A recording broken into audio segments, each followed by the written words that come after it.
Hey everyone, it's Short Fiction Friday. Just before we start, I apologize if there's a lot of background noise. It's currently very, very windy here, so you might hear a lot of whistling and rustling. This week I read two short stories, Lunch at the Gotham Café by Stephen King and Boobs by Suzy McKee Charnas. Let's start with Lunch at the Gotham Café by Stephen King. This story was first published in this book, Dark Love, but it was later collected into Everything's Eventual. So if you want to read this story, that's probably the easier way to get it. This is told from the perspective of Steve. He's going through a divorce. His wife Diane has left him. It was completely unexpected on Steve's part.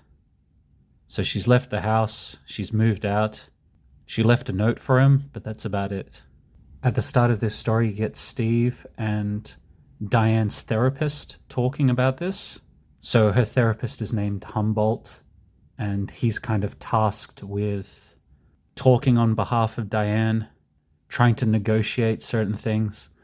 Steve retains some hope that maybe they can work this out, that Diane and Steve can get back together.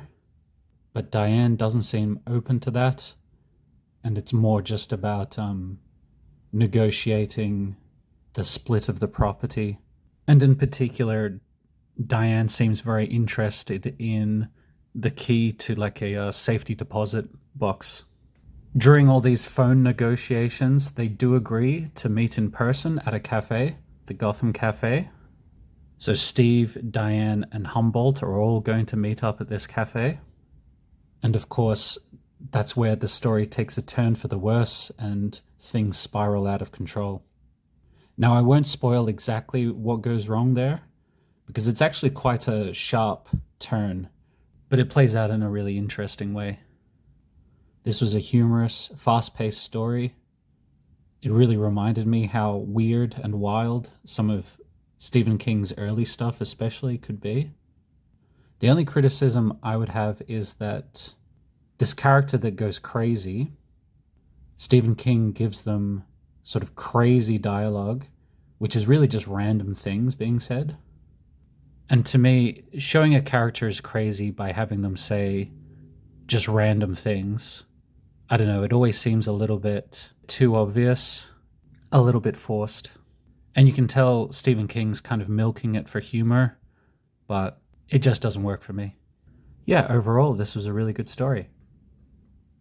Okay, the next thing I read was Boobs by Suzy McKee Charnas, or Charnas.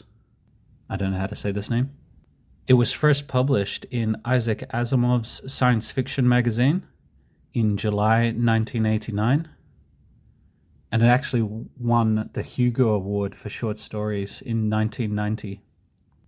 Now, I think the original publication was kind of an edited down version of this story.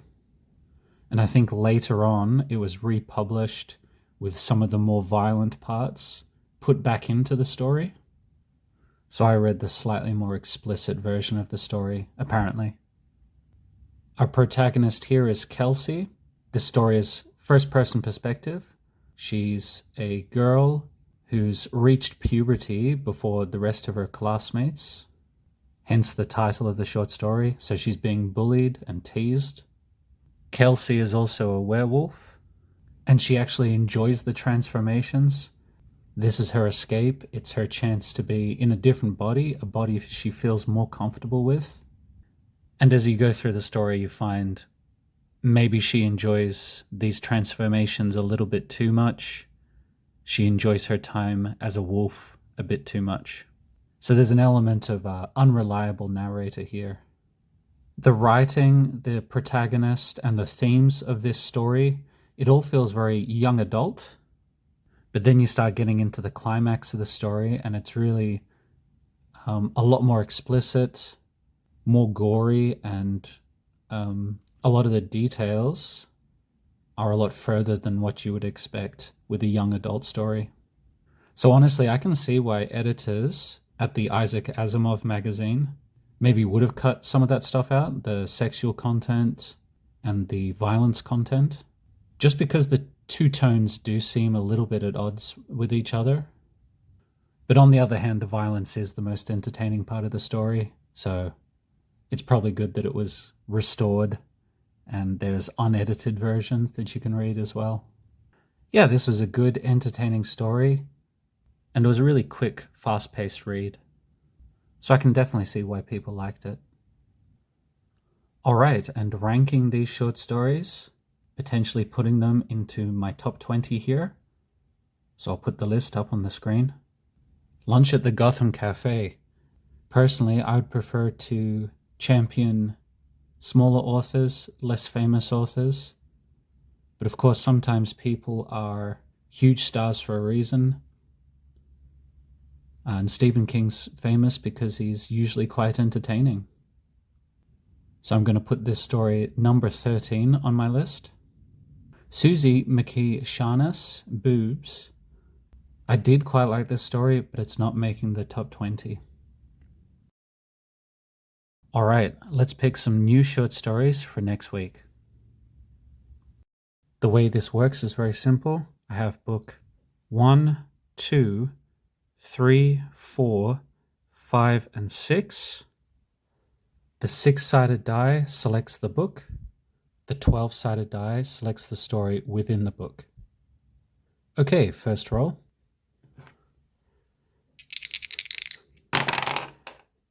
4 and 8. That's the werewolf book.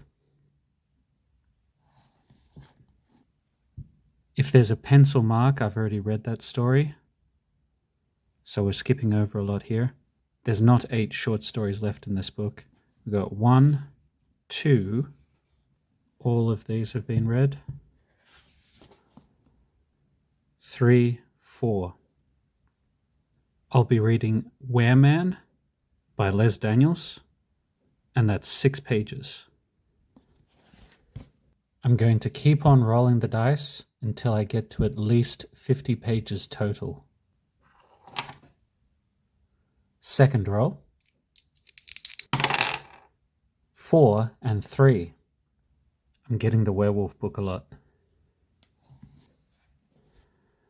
1, 2, 3. Heart of the Beast by Adrian Cole. And that's 14 pages, which takes us to 20 pages total so far.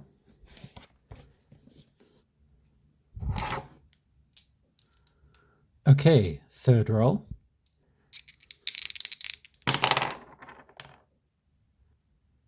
3 and 12. I'll be done with the werewolf book soon. There's definitely not 12 stories left in this book. I'll be reading Rain Falls by Michael Marshall Smith, and that's 11 pages. I'm at 31 pages so far. Fourth roll. 2 and 9. That's the body horror book. 1, 2, 3, 4, 5, 6, 7, 8, 9. The Soaring Dead by Simon Clarke, and that's 15 pages long. I'm up to 46 pages, fifth roll.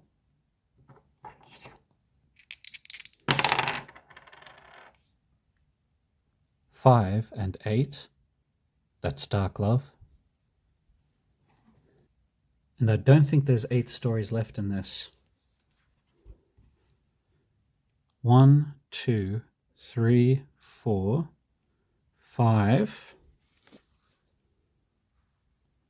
6, 7. Yeah. So I'm reading Lucy Taylor, Heat. And that's 10 pages, which takes us up over the 50-page minimum. All right, that's all the short stories for next week. I'll put them all up on the screen here. I'm probably most looking forward to Simon Clarke. Go read these short stories if you have access to them, and I'll see you again next week. Thanks for watching. Bye.